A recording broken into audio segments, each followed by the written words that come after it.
All right, let's jump right into this explainer. We are traveling back roughly 3,000 years to the forests of northern India. Just picture it, a group of brilliant thinkers literally walking away from the bustling temples and the standard routines of society. They sat down under trees, debated furiously with one another, and started asking some of the absolute biggest, mind-bending questions in human history. So what is real, and what am I? This profound, echoing question is the starting point of our entire conceptual map today. And honestly, it's a question that has literally never stopped being asked. In this explainer, we're going to explore the fundamental vocabulary you need to navigate this incredible 3 millennia-old intellectual tradition. We are laying down the foundation. Section 1. The texts, city versus forest. To understand this foundation, we first have to look at the 2 ancient layers of literature that kick the whole thing off. And keep this crucial idea in mind. Neither of these texts is a Bible. They aren't unquestionable dogmas. They're actually the living, breathing arguments of a civilization trying to figure out its place in the cosmos. Chronologically, it all starts around 1500 BCE, or maybe even earlier, with the emergence of the Vedas.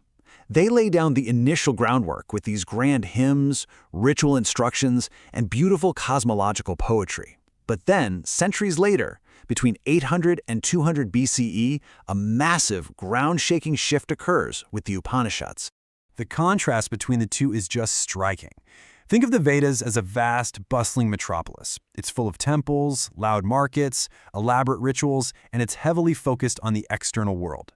The Upanishads, on the other hand, well, they're what happens when a few folks literally sneak out of that city at dusk.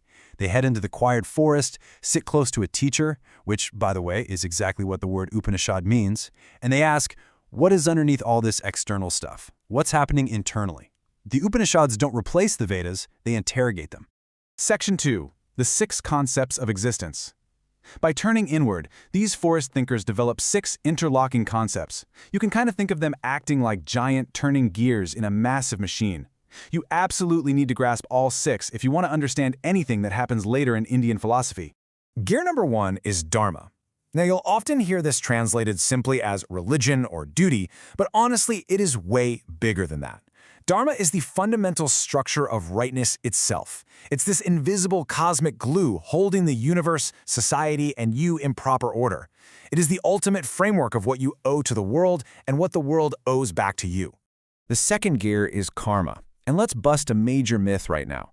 Karma is absolutely not fate. It is not some cosmic judge sitting on a cloud punishing you. It's just the inescapable, objective law of action and consequence. Every single action ripples outward, and those consequences accumulate. And we're not just talking about this current life, but across multiple lifetimes, literally shaping the exact circumstances you're born into next. Because of karma, we get locked into a procedural loop, which is our third concept, samsara. Karma and its consequences actively drive the turning wheel of birth, death, and rebirth.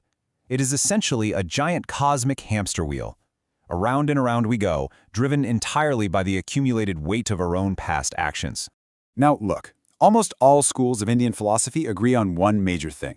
Being stuck forever on a cosmic hamster wheel is a problem. And that is exactly why our 4th concept, moksha, matters so much.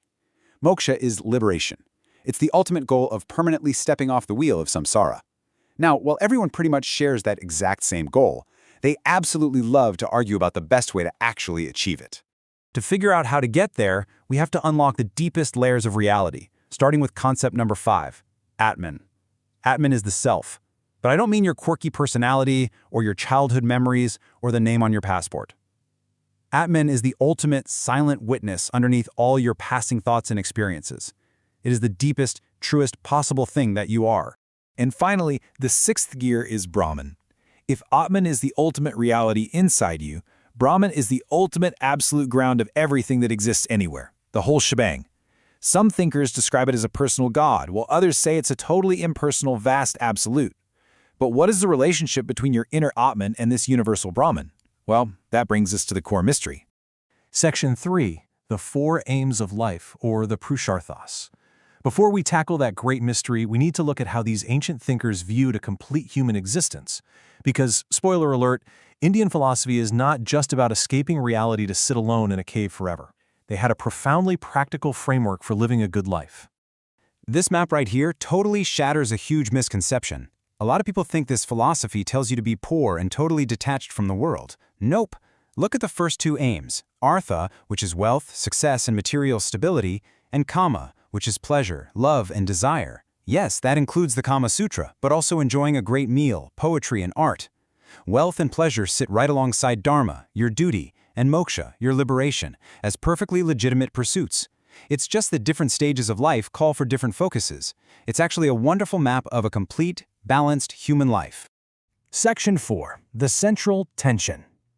Okay, let's open the ultimate philosophical trapdoor at the bottom of all this. We've got our vocabulary down, so it's time to confront the central tension that sets the stage for thousands of years of brilliant, heated debate.